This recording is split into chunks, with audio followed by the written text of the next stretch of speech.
and put them into the other person's territory. So this means we don't have to count those points twice. We don't have to count the stones and the territory. Why did you not remove those? Because aren't they kind of stuck behind this white? Yes, but he had two eyes. This was the situation. So I can't play in any, if I played in any of these spots, that'd be suicide on my part. So this is a live group. It's a very small live group, and it's only worth 3 points, but it's a lot. So you try to make live groups so you don't get killed. So sometimes there are a lot of stones to be taken off at the end of the game, but in this case not. Okay, so he's filled in, and within a territory, you can move stones around just to make the counting easier. Okay, so I just took 2 stones from here and put them in his territory over here, so I wouldn't have. So this is easy for him. 1, 2, 3, 4. 1, 2, 3. So that's 12 points. 14, 16, 18, 19 points. And I have 1 point. So he wins by 18 points. Although in all fairness, this is really Ted playing Ted. I'm just I'm Ted's meat puppet. Well, it's a teaching game. No, I love playing with you. I learned so much every time. So black was able to make real territory here, whereas white was all connected totally. And he has 1, 2, 3, 4 different groups. Usually the side that has more groups loses, but in this case... there's a few things, I think I got lucky in a few cases. Like this guy, I feel like I got pretty lucky there. Otherwise you would have had all that. Well, I mean, that's only 5 points, so then I only lose 19 to 5. Does he have 5 groups? Because this really isn't connected to that. Oh, it's a virtual group. Yes. And I moved some stones around in there also, just to make it. But yes, he has 5 groups. And I'm counting this as 1 group, because he could make it his group at any time. But if that was there, that Yes. would be 1. Yeah. Neat. So are you intrigued? I don't know that I understand the big long term. What do you mean? Well, if you do this, then I would do this, and then you would do Oh. that. And then I'm still learning that myself. As you can tell, there's plenty of times where Ted stopped me from doing something that would have been absolutely disastrous. Professionals can look many, many moves ahead, and they do the tree trimming very effectively. So, yes, exactly that. Whereas, the more amateur the person around, the fewer moves that we would look at as we go along. So you're almost, and a new person tends to react to what the other person does, as opposed to looking at the whole board and saying, where can I make the most points with this move? So if white plays here and black's there, and go, oh, I got to play in here somewhere.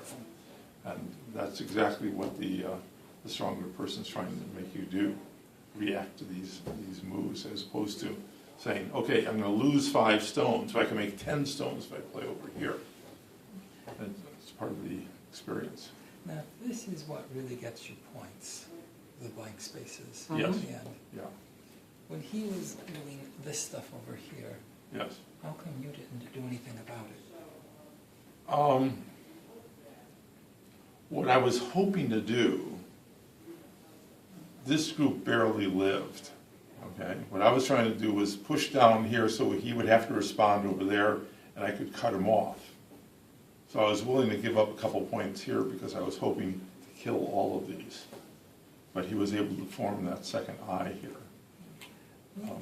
Even supposing that you had killed everything here and that Yes. this was all white, Yes.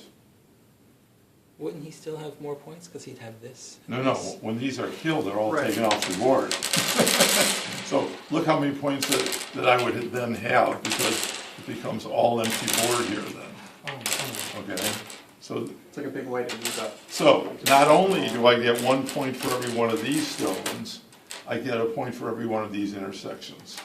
So killing a stone is like being worth 2 points. It doesn't always work out that way, but you can fairly much assume that. Would this have been killed if you had, say, those two there? Yes, and that would have been cut off and killed. Okay. How would you have killed Oh, this? if there's not two eyes, you get down to a position like this. Now, here's a fairly large group, but there's only one liberty. White would then play there and could take all these off the board because they don't have any liberties. As soon as they don't have any liberties, they're gone at the end of the move. Right. I think it's this eye thing that is just not quite clicking in my Okay, head. so here's a group that has several liberties, okay? Sure. White could play here and try it. Black would say, ha, that doesn't scare me. I'm going to play here. So now I have an eye here, and I'll have an eye on this side. So that would be minimal of two eyes. So there's nothing that white could do. I mean, however, if this were the shape going in, I contend that this is a dead shape. And you talk about shapes a lot in Go. So this group of 5 stone cannot form. If it were black's move, black would play here and have an eye here and a group of 3 liberties over there, which would be one eye. Okay, so he would have an eye here. This would be a live group. Without that stone there, if it were white's move, white would play here. Now black is dead. Will be dead, I should say, because if black tries to kill off the white ones, white goes over here. Black says, ha, I can kill you now. White says, okay, go ahead and kill those. So black wins those 2. And white says, okay, Atari, because this whole group of black now only has 1 liberty. Black says, ha, I don't care about that. I can kill you first. You're dead. But now look at the black group. Black, all of those guys only have 1 liberty. So when white plays back in there, now black has no liberties, and all the black stones are dead. Okay. That's a little bit clearer. So that's the importance of 2 eyes, because if you have 2 eyes, the opposition can't play in both of those simultaneously. But there's something called a false eye also that.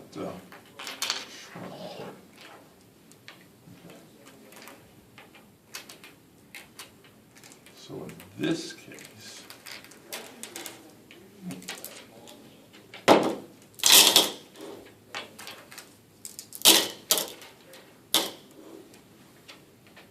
this might look as if it has an eye here and an eye here.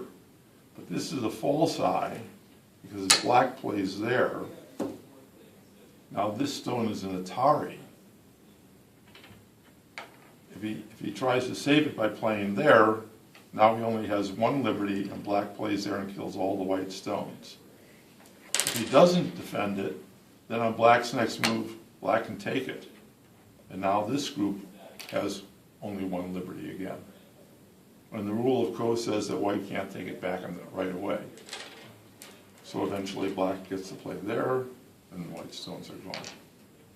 So the concept of 2 eyes is sort of the bottom line essence, that if you can form those 2 eyes, and they're true eyes instead of this false type eye, then your group is safe forever. I think that will be the trickiest part of this thing for me. Yes, but playing it and losing a group because you haven't made 2 eyes is a very good teacher. And there are many books of Go problems where the question is, here's a position in the corner. Is this group alive or is it dead? And, it becomes, and most of the problems are graded, so there's an international ranking system for players. So after you play a few games, you get to know what your rank is, and you say, oh, okay, I'm this rank, and so here are problems devised for someone of my learning level, or for one step up.